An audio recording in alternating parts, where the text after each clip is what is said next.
Selamat pagi, aku Kak Adi. Kalau dilihat dari tempat ini, kalian pasti udah tahu dong apa profesi Kak Adi. Betul, Kak Adi adalah pengrajin kayu. Bagaimana kabar adik-adik semua? Sehat-sehat semua kan? Dan selalu bersemangat untuk belajar kan? Oh iya, selamat pagi juga ya ayah bunda yang baik. Ayah bunda juga harus semangat dong tentunya untuk menemani adik-adik kelas 2 belajar dari rumah. Aduh, Kak Adi, maaf ya aku terlambat. Aku harus membantu ibuku di rumah. Oh iya, nggak apa-apa Tira. Tapi sapa dulu dong teman-teman kita di rumah. Selamat pagi teman-teman, apa kabar? Aku Tira. Hari ini kita belajar bersama Kak Adi ya. Tadi ibu meminta aku membeli sesuatu, makanya aku jadi terlambat deh. Maaf ya teman-teman. Oke, udah siap memulai pelajaran hari ini Tira? Siap Kak Adi, ayo kita belajar teman-teman. Tapi sebelum itu kita berdoa dulu ya, supaya apa yang kita pelajari hari ini berguna bagi kita semua. Mari kita berdoa teman-teman.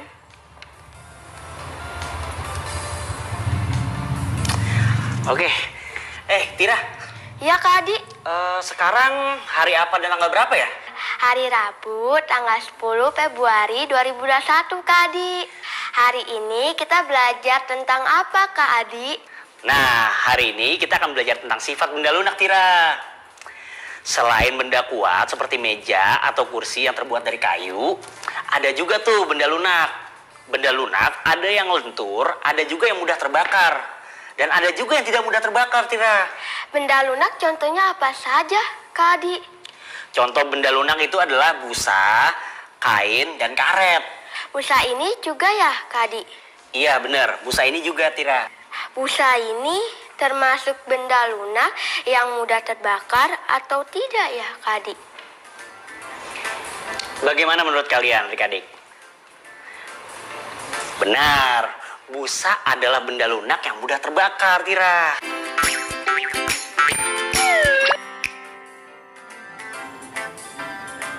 Kita mau belajar apa nih Kak Adi? Nah, nih kamu lihat ada kata yang tertulis di masing-masing kertas ini kan? Lihat Kak Adi. Nah, coba sekarang kamu baca kelima kata ini keras-keras. Baik Kak Adi, siap teman-teman. 1, 2, 3. Pergi, tidak, jika, naik, mana. Wow, tambah mahir banget ya kamu membacanya kamu ya. Nah, kalau gitu sekarang ayo deh kita langsung ke kursi baca aja Tira. Hore! Kalau Kak Adi sudah mengajak ke kursi baca, itu artinya kita akan membaca cerita teman-teman. Ayo ikut teman-teman. Ayo teman-teman.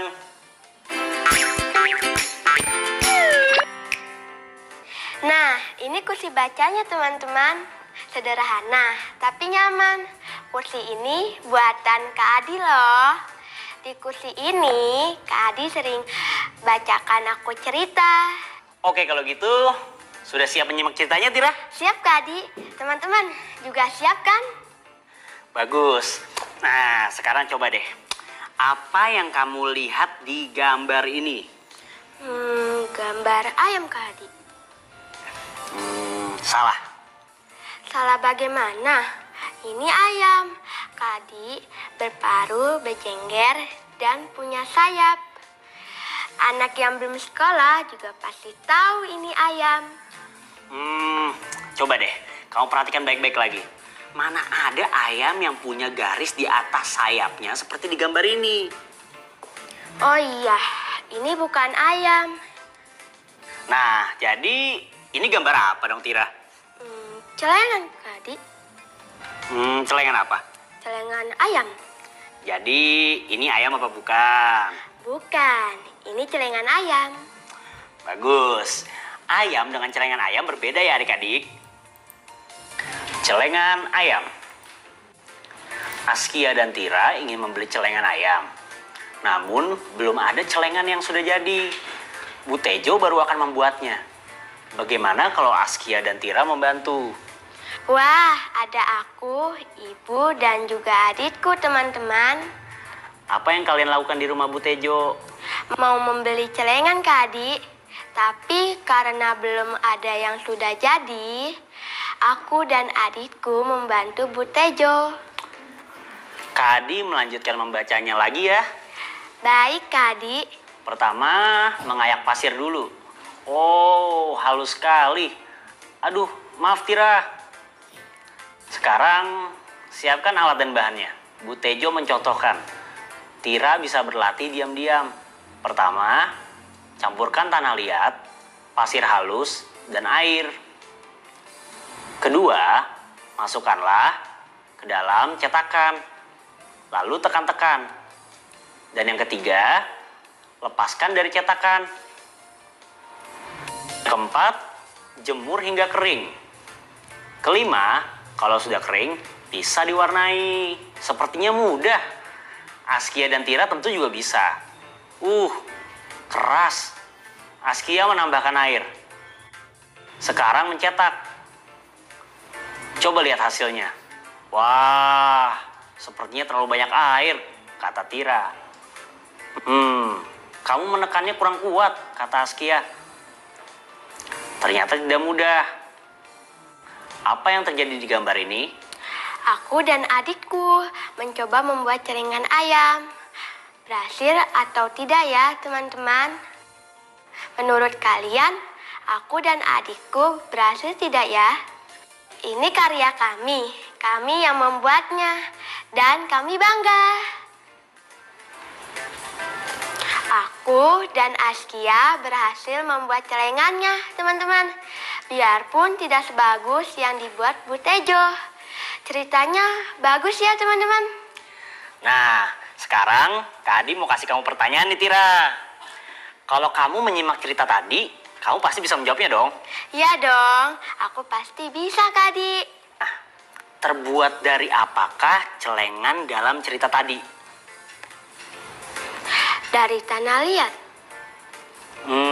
Apakah tanah liat termasuk benda lunak? Termasuk, Kak Adi, tanah liat adalah benda lunak. Kalau celengan, benda lunak atau benda kuat sih? Kalau celengan termasuk benda kuat. Oke, satu pertanyaan lagi ya Tira. Apa yang harus dilakukan untuk mengubah tanah liat yang lunak menjadi celengan yang berbahan kuat? Apa ya? Ayo. Teman-teman, kalian tahu tidak? Ayo. Oh, aku tahu. Dengan cara menjemurnya. Tanah liat yang sudah dicetak harus dijemur dulu. Setelah kering, tanah liat akan mengeras menjadi celengan berbahan kuat. Betul sekali Tira.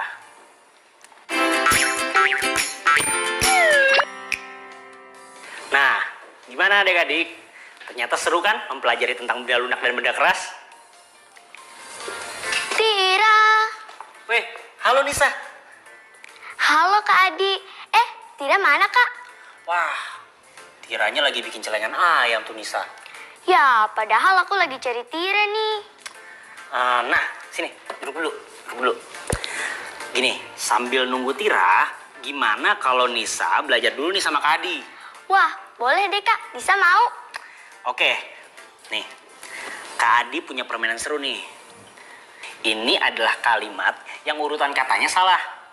Nah, tantangannya adalah kamu harus membuatnya jadi kalimat yang tepat dengan mengurutkan kata-katanya. Contohnya seperti ini.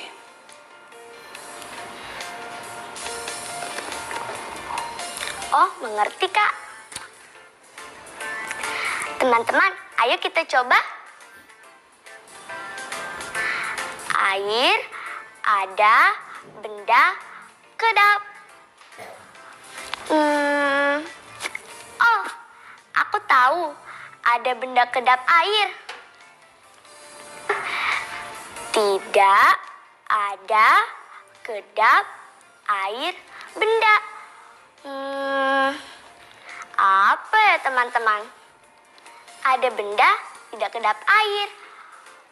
Wah, benar teman-teman. Pertanyaan terakhir sekarang. Kuat, berbahan, benda ada. Aku langsung tahu jawabannya teman-teman. Kalian juga kan? Ayo kita jawab bersama-sama. 1, 2, 3. ada benda berbahan kuat. Hebat. Kalian hebat, teman-teman. Nah, sekarang ayo kita ke meja tempat Mbak Lima. Kita masuk ke pelajaran berikutnya. Kita akan belajar apa ya, teman-teman? Ayo ikut aku.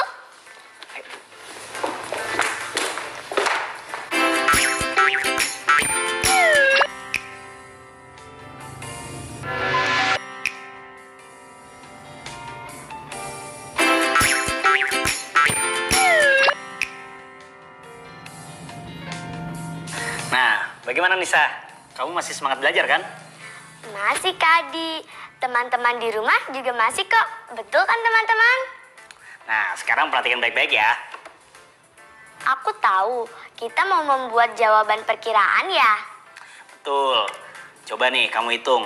Berapakah hasil dari 125 ditambah 341 ditambah 275? Aku coba ya, Kak Adi.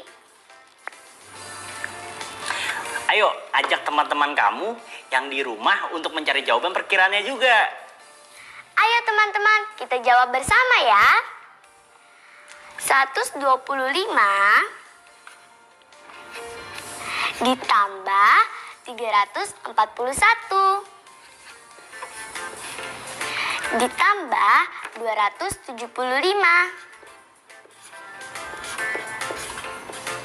sama dengan, kalian masih ingat kan caranya, teman-teman?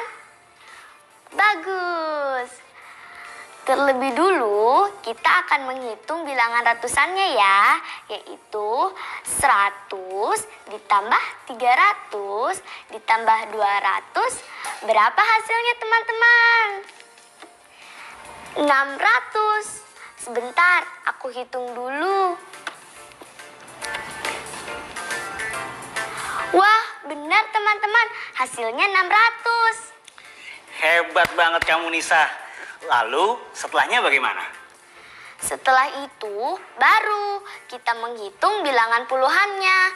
Ada 25, 41, dan 75. Bilangan puluhan ini harus dibulatkan dulu, teman-teman. 25 bisa dibulatkan menjadi 20 atau 30. Karena 25 adalah bilangan yang letaknya di tengah-tengah antara bilangan 20 dan 30. Keduanya benar. Tinggal kita pilih saja salah satunya. Nah, ada tapinya teman-teman. Pilihan kita akan berpengaruh pada jawaban perkiraan kita nantinya. Bisa lebih besar atau lebih kecil dari jawaban sebenarnya. Kalau kita pilih 20, maka jawaban perkiraan kita akan lebih kecil dari jawaban sebenarnya. Kalau kita pilih 30, maka jawaban perkiraan kita akan lebih besar dari jawaban sebenarnya. Kalau begitu, apa yang harus kita lakukan, teman-teman? Apa yang harus kamu lakukan, Nisa? Kalau biasanya aku akan melihat bilangan puluhan yang berikutnya. Di sini bilangan puluhan yang berikutnya adalah 41. Bilangan ini bisa dibulatkan menjadi 40 atau dibulatkan menjadi bilangan yang lebih kecil. Maka 25 ini sebaiknya juga dibulatkan menjadi bilangan yang lebih kecil, yaitu 20. Jadi nanti jelas hasil perkiraan kita lebih kecil dari jawaban sebenarnya.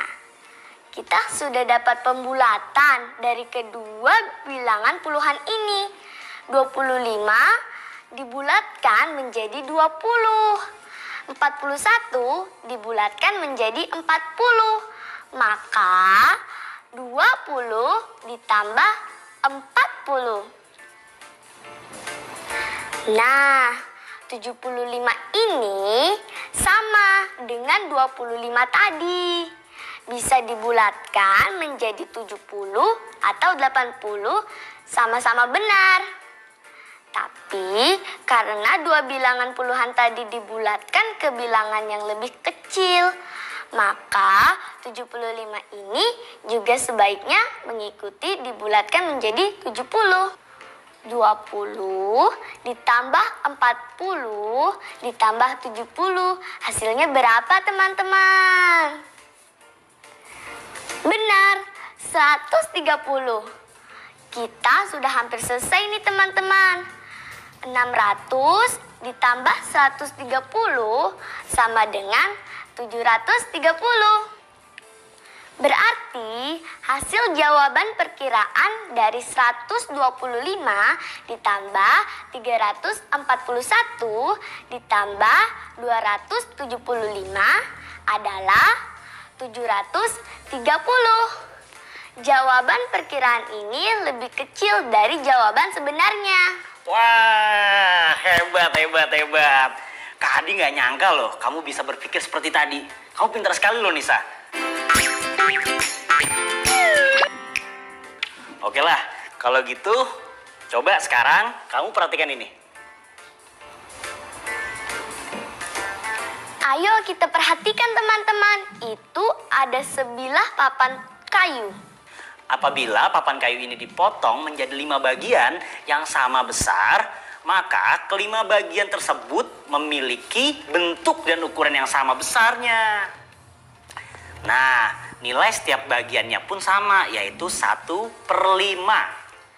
Aku mengerti Kak Adi. Nah, adik-adik yang di rumah bagaimana? Pasti mengerti juga Kak Adi. Betul kan teman-teman? Nah, selanjutnya nilai 1/5 juga bisa kamu temukan pada bentuk ini. Kayu bundar bernilai 1/5 dari seluruh potongan kayu bundar dan kayu persegi. Mengerti juga kan teman-teman? Bagus. Nah, kalau potongan kayu ini bagaimana? Apakah setiap potongannya bernilai 1/5? Setiap potongan papan kayu ini bernilai 1/5 atau tidak ya teman-teman? Ayo. Tidak. Kata teman-teman di rumah tidak Kak Adi. Betul Nisa. Wah, kalian hebat teman-teman. Nah, sekali lagi ya. Bagaimana dengan potongan kayu ini? Apakah masing-masing potongannya bernilai 1/5? Teman-teman, bantu aku lagi dong. Apa? Tidak juga. Potongan kayu ini semuanya tidak bernilai 1/5. Kalian benar lagi adik-adik. Kalian tahu dari mana teman-teman? Apa karena setiap bagian tidak sama besar? Coba aku perhatikan lagi potongan kayu ini teman-teman. Oh iya, tidak sama besar. Aku mengerti sekarang teman-teman. Aku sudah bisa membedakan pecahan 1/5 dan bukan 1/5. Terima kasih ya teman-teman. Wah, kalian pintar sekali adik-adik.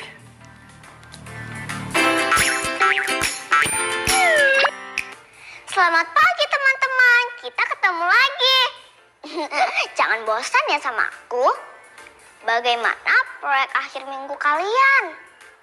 Apakah kalian sudah memilih cara mana yang akan kalian lakukan untuk menghias tas? Aku ulangin sekali lagi ya cara-caranya. Caranya ada 4 teman-teman. Kalian pilih saja salah satunya. Pertama, kita bisa melukis pada kain tas. Kedua, kita bisa menguatkan dan mempercantik tas dengan lakban. Ketiga, kita bisa menempelkan benda-benda lucu. Keempat, kita bisa mendekorasikan dengan kancing. Teman-teman, kalian pilih saja salah satunya. Kemarin, aku sudah menghias dan mempercantik tas dengan lakban. Ini hasilnya. Bagus kan teman-teman? Kalian juga bisa membuat tas kalian jadi bagus seperti ini. Bahkan bisa lebih bagus dari tas aku loh. Nah, hari ini aku mau menempelkan benda-benda lucu. Bahan-bahan yang penting adalah benda-benda lucu dan lem yang kuat ya teman-teman. Benda-benda lucunya apa saja? Nah, itu terserah kalian. Kalau aku mau menempelkan pernak-pernik dari plastik ini. Aku menghias tasku dulu ya teman-teman. Sampai besok teman-teman. Dah. Teman-teman, cukup sekian pelajaran hari ini ya. Kita lanjutkan lagi besok. Aku mau pulang dulu ya Kak Adi. Oke Nisa, asik kan belajarnya hari ini? Adik-adik di rumah juga tentunya seneng dong. Kalau besok kita belajar apa lagi Kak Adi? Nah, besok tuh kita akan belajar tentang sifat-sifat benda padat Nisa. Saksikan acara ini lagi besok ya teman-teman. Aku dan Kak Adi akan kembali. Sampai besok ya adik-adik. Sampai besok teman-teman. Bye.